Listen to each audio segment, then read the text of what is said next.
ನಾನು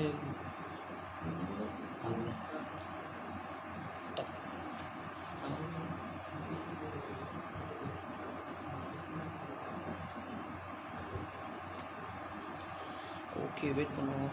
எவ்வளோ பேர் வராங்க?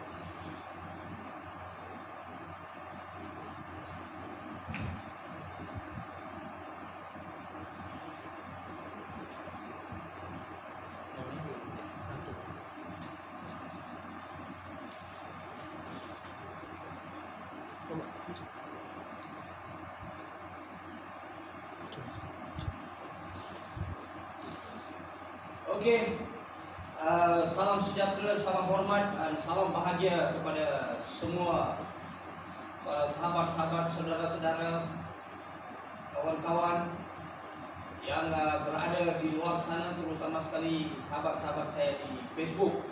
Okey, hari ini seperti mana yang telah saya masukkan satu kenyataan semalam bahawa saya akan kupas, berkongsi, serta saya akan memberi beberapa perkara yang penting berkenaan dengan satu-satunya yang boleh dianggap satu anjakan paradigma kepada rakyat Malaysia, yang mana saya rasa saya ini memang seorang yang bukan orang politik, tetapi saya adalah rakyat biasa, rakyat Malaysia. Saya rasa saya berhak untuk berkongsi serta memberi pencerahan serta membawa sesuatu kepada rakyat Malaysia untuk menjadi satu pengajaran ataupun satu hala tuju bersama. Itu tujuan saya. Okey, apa yang saya ingin kongsi pada hari ini dalam live bersama anda semua dalam Facebook, iaitu berkenaan dengan rukun negara. Rukun negara. Wow. Satu ketika saya semasa berada di sekolah rendah, di bangku sekolah rendah, rukun negara adalah antara ayat pengertian yang menjadi ungkapan semua para murid dan juga penuntut di seluruh negara. Dan untuk membuktikannya, tercatat, tertulis di buku latihan di muka surat yang paling akhir sekali, di mana pada masa itu cikgu-cikgu, guru-guru, pemimpin-pemimpin kampung menerapkan dalam sanubari semua anak-anak buah dan juga remaja-remaja pada ketika itu harus menghayati rukun negara. Rukun negara jangan dipandang hanya dibaca. Rukun negara merangkumi segala-galanya. Setiap ayat, setiap pengertian yang tertulis dalam rukun negara adalah satu-satunya bagi saya. Kalau saya salah dan silap, saya mohon maaf. Saya anggap sebagai kitab bermuafakatan di antara semua kaum yang berada di negara tercinta ini, yaitu Malaysia. Saya begitu terharu. Dua sahabat saya, Profesor Pandit Morgan daripada USM, sahabat saya daripada UUM, Dr. Narendran, baru-baru ini telah pun membawa pengertiannya supaya rakyat Malaysia menghayati, menurus masukkan dirinya dalam rukun negara. Saudara-saudari, sahabat-sahabat saya, ingin saya ungkapkan di sini, rukun negara yang berada kepercayaan kepada Tuhan, kesetiaan kepada raja dan negara, keluruhan perlembagaan, kedaulatan undang-undang, kesopanan dan kesusilaan adalah ayat-ayat yang telah pun diwujudkan untuk bermufakatan di antara satu sama lain, serta menjadi muhibah, serta menghayati pengertian yang sudah ada pun di negara ini. Contoh kepercayaan kepada Tuhan, masing-masing mempunyai kepercayaan, masing-masing mengikut keagamaan yang tersendiri, masing-masing sudah mempunyai jati diri, mendisiplinkan diri, yaitu kepercayaan pada Tuhan. Tak ada satu manusia yang tak percaya Tuhan, semua percaya pada Tuhan. Jangan ambil apa yang berlaku sekarang lah. Kebanyakan orang dia tak takut pada Tuhan, tetapi dia kena dia kena jawab di akhirat nanti. Tetapi bagi saya, kepercayaan pada Tuhan adalah agenda ataupun satu ayat yang paling suci perlu dipakai guna daripada tadika hinggalah ke universiti.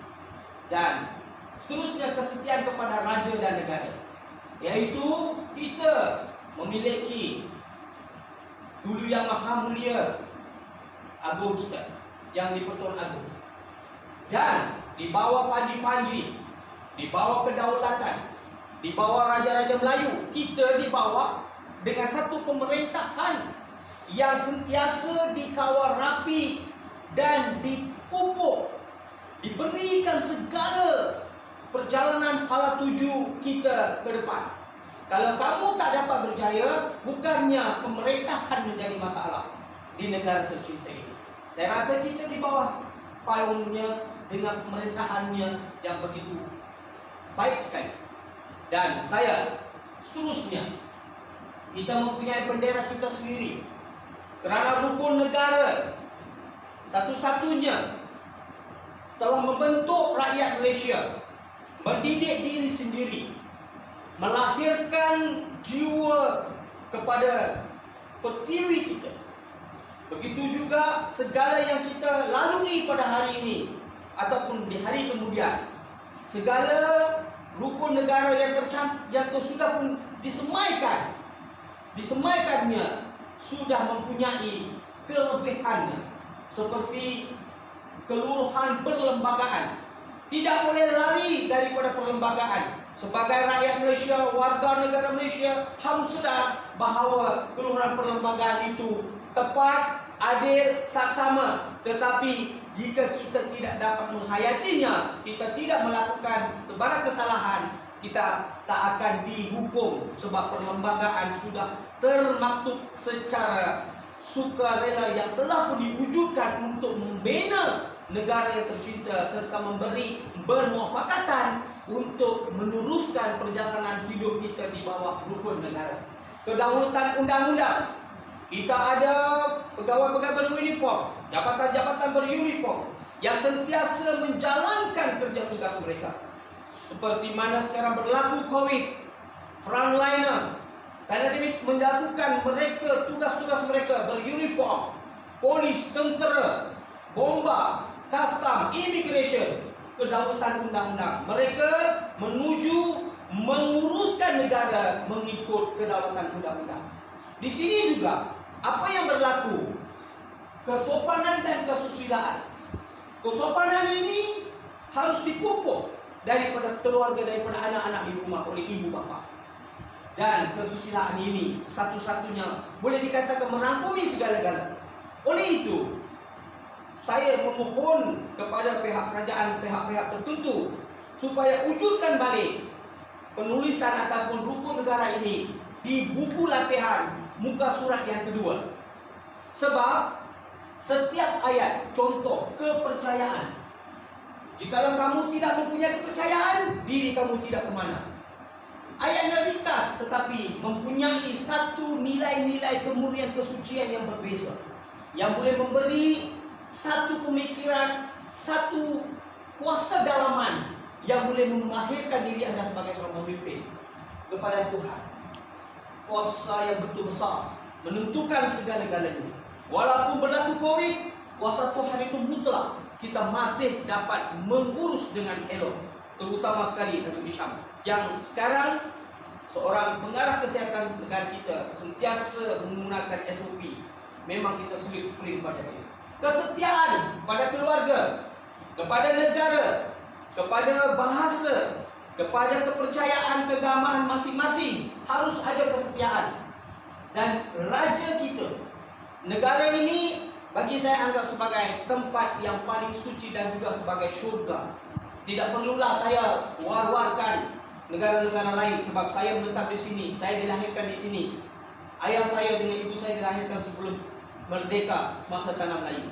Dan keluhuran perlembagaan, saya tak boleh lari daripada perlembagaan.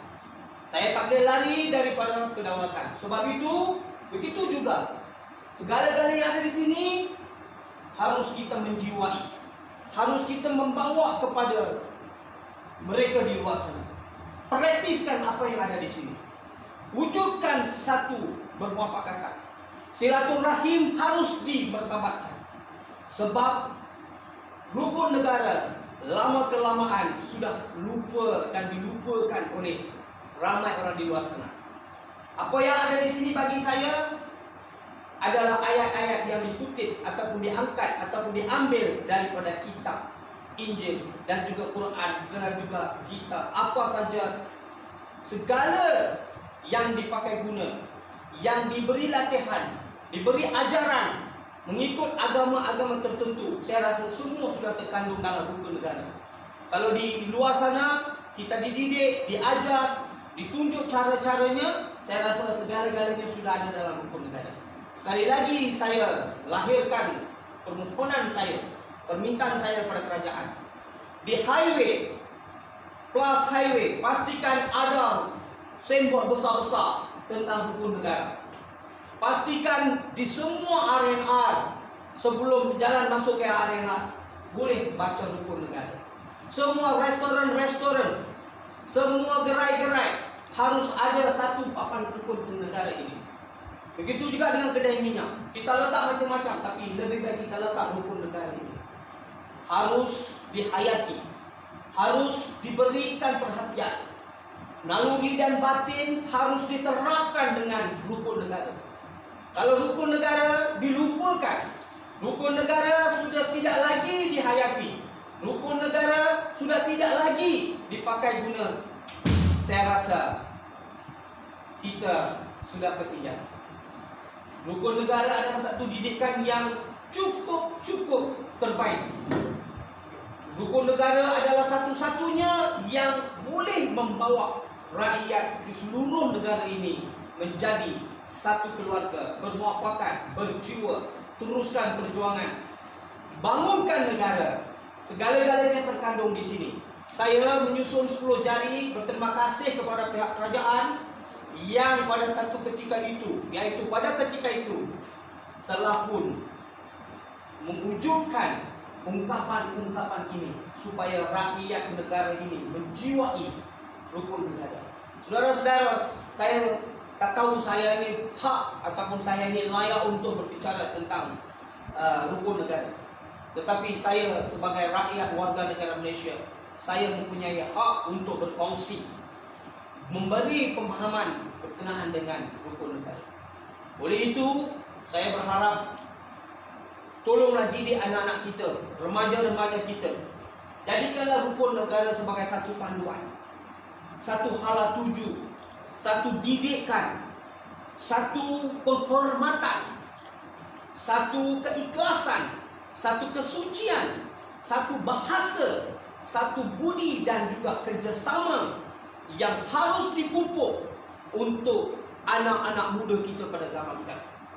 Kalau ini sudah menjadi satu didikan yang wajib, harus, saya rasa perseorangan akan membina dirinya sebagai pemimpin, keluarga akan menjadi lebih makmur dan juga lebih bahagia, persekitaran akan dijaga dan diurus dengan baik, membawa satu permufakatan yang baik, dan negara juga akan menjadi satu-satunya negara yang bakal mencipta sejarah sebab menghibah, bermufakatan, kerjasama, keikhlasan, jati diri, semua akan dibawa dan diterapkan dalam naluri dan batin terhadap rakyat Malaysia.